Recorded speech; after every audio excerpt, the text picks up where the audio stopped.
my channel, Tiffany here of Tiffany Gordon Cosplay, where you can get all of your latest cosplay tutorials and would love to have you as part of our community, so remember to subscribe to the channel. On this cosplay tutorial, I'm going to be going over how I made my Buster Rifles for my Gundam cosplay. And the cool thing about them is they do come, and the cool thing about them is that they come apart into 3 sections. So that way I can transport them and go to any convention that I want.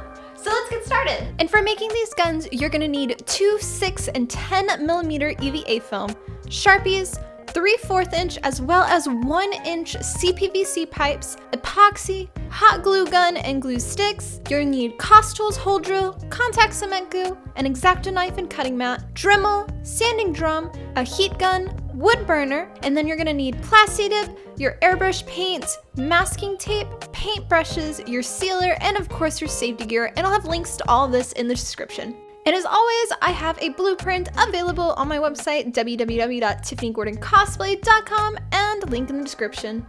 To first start off, we're going to be talking about the inner bone structure for this gun. And this is very important because this is what is going to allow your gun to be structurally support, as well as make it so you can transport it and it'll come apart into 3 sections. So it'll fit in your suitcase and you can fly with it. And the piping that we're going to be using is 3/4 inch as well as 1 inch. And we're going to be using a male and female adapter, which is these threaded systems. And we're also going to be using a 90-degree elbow joint. To first start off, you're going to want to get your taped blueprint and lay it onto a table. And then you're going to want to figure out how many pieces you want to segment your gun into. If you don't plan on traveling with this and you want it to be all one length, then you don't have to do any of the threaded system and it'll be a lot stronger. But if you want to transport it, then follow this. I then figured out where I wanted to section it off into 3 sections. The first being the barrel at the top of the gun, and this was going to be 1 inch CPVC pipe.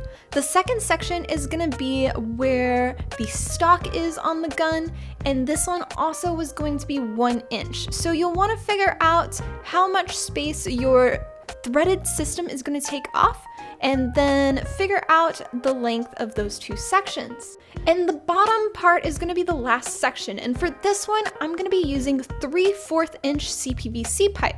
This pipe I'm going to have a little bit longer than what I need because it is going to be the male part that is going to insert into the female 1 inch size CPVC pipe in the middle section.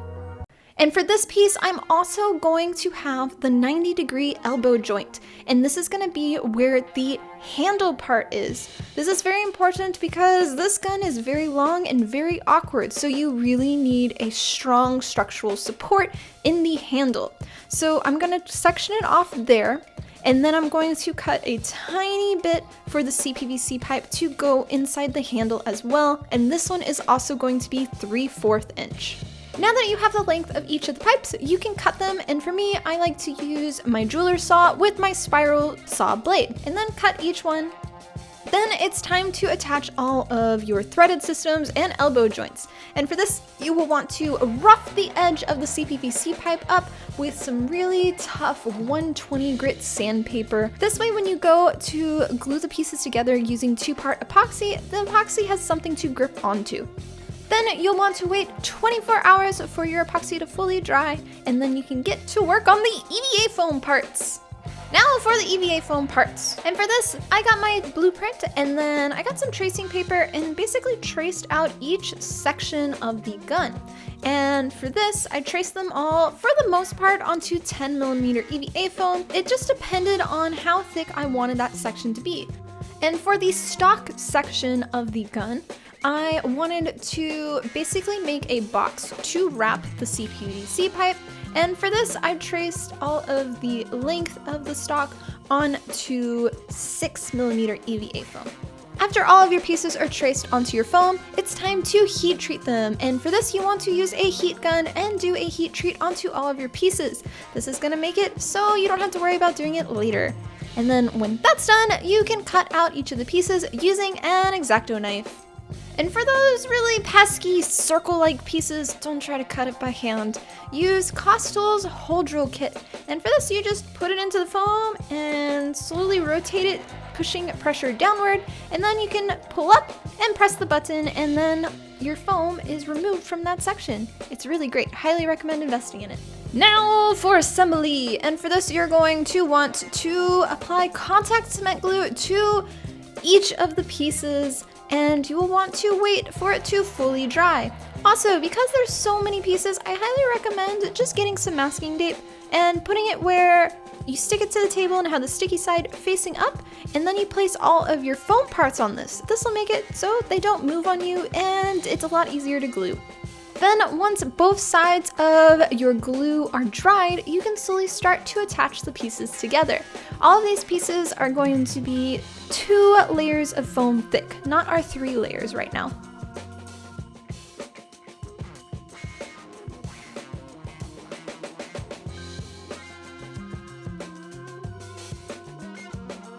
Oh, and I misspoke. Some layers are actually 4 pieces of 10mm EVA foam, not just 3. But anyway, once you have a good portion of your pieces together, then you can kind of figure out on the blueprint where they sit, and then get your now dried CPVC pipe bone structure and lay it on top. This is going to let you know where you're going to need to cut out that section so you can insert the pipe into it, so it's hidden inside your rifle. And this is what you want your pieces to look like. Then when that's together, you can glue the other side to it, and then there should be a hole that goes all the way through that the pipe can be inserted into. Now that all of your pieces are assembled, it's time to take them all to your workbench and sand. Lots and lots of sanding. And I highly recommend investing in this 2.5-inch sanding drum. I'll have a link in the description for it, but this will basically make it so all of your layers will be flush and smooth on the outside.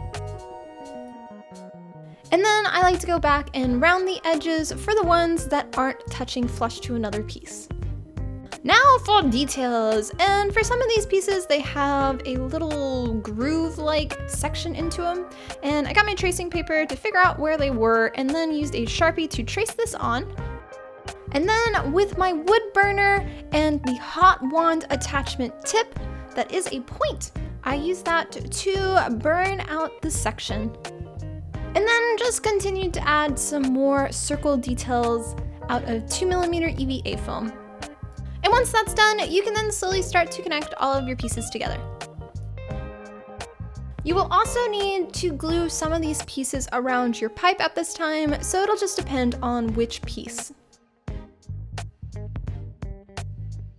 There's also in the butt section some spots that are round, and for this I used some EVA foam dowel rods, cut them to the length, and then glued them where they went. This gun can be a bit overwhelming with how many pieces there are, which is why I definitely recommend working in sections on this, but don't worry, you got this. The last little bit is to add a strip of 2mm EVA foam to the base section CPVC pipe. This is gonna be when it is inserted into the female middle section, it'll have a little bit more of a grip and stay in place rather than rotating around. And for the middle section, the stock, I talked about this piece, how I cut it with 6mm EVA foam, and this was basically, I'm going to be making a box to encase the CPVC pipe. Gluing 3 pieces together first, and then I inserted the CPVC pipe. First connecting it with a little bit of contact cement glue, but I ended up going back with my SureBonder hot glue sticks, which are specifically for EVA foam, and this will help the pipe to stay in place with not just contact cement glue. Then afterwards, I attached the last piece of the foam and then proceeded to add more details using the wood burner and the hot wand tip. Then once again, gluing more details onto the piece using contact cement glue. For the very tip part of the barrel, this I just got 6mm EVA foam and wrapped the base part. This would hide the threaded system, and attached a 10mm piece underneath it. I'll also note that this piece has a dowel rod that connects to it, and because this is a separating piece, that piece also needs to separate from the other section. And I did this using magnets. Cutting a hole on either end using the COSTools smallest hole drill. This was the same size of my magnet. And then after that piece was removed, I added some hot glue on the inside and inserted the magnet into place. Be aware, you need to make sure your magnet pieces will actually touch and attach first before gluing them in place. So that way you don't have an oopsie and they won't magnetize together. Insert male into female end. And then top part, just screw on top. And then there's a magnet that attaches underneath. And then you're done. Now for priming the piece, which is also going to be the same color for this gun. And for this, I did 3 heavy coats of Plastidip onto all sides of the gun. You will want to do this with each piece separated, as well as you're going to want to mask off the exposed CPVC pipes, as well as cover up the magnets with masking tape and cover up all of the threaded system so the Plastidip does not adhere to those parts. Now typically I would have got a closer color with the paint job, going back with airbrush paint and an airbrush gun and painting this whole thing, and it probably would have looked a little better, but I was running really behind trying to finish this for LA Comic Con, so I ended up just staying with the gray color Plastidip, and it worked out in the end, for the most part. But I will say it didn't have that quite anime-like feel to it, so I had to go back and I used a Sharpie pen going into all of the grooved out areas around each piece, and this just gave it that black anime outline. And for the red colors onto both of the rounded EVA foam dowel rod pieces, I then went in by hand using a paintbrush and Createx Colors airbrush paint color Wicked Opaque Pyral Red, painting it in 3 coats around each of these pieces. And again, you can do this with an airbrush gun, but I was pressed for time and just had to do what I had to do. And the last step for completing this rifle, which I did not film because again, I had no time, was to seal the entire gun. And for this, I did a coat of Createx Colors UVLS Satin Clear, applying it by hand with a paintbrush in light coats all over the gun, and this is just going to give the rest of the gun an even consistent look, as well as fit with the style for the rest of my Gundam cosplay.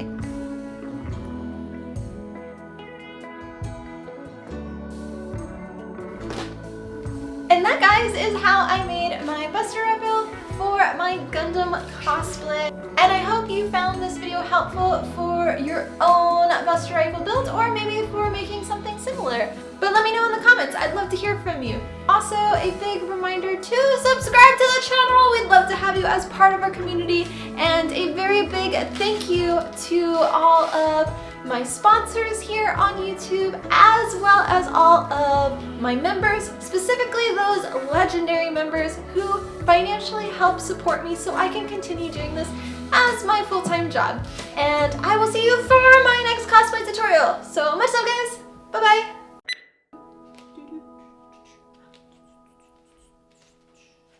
If you are new to the channel, I'd love to have you as part of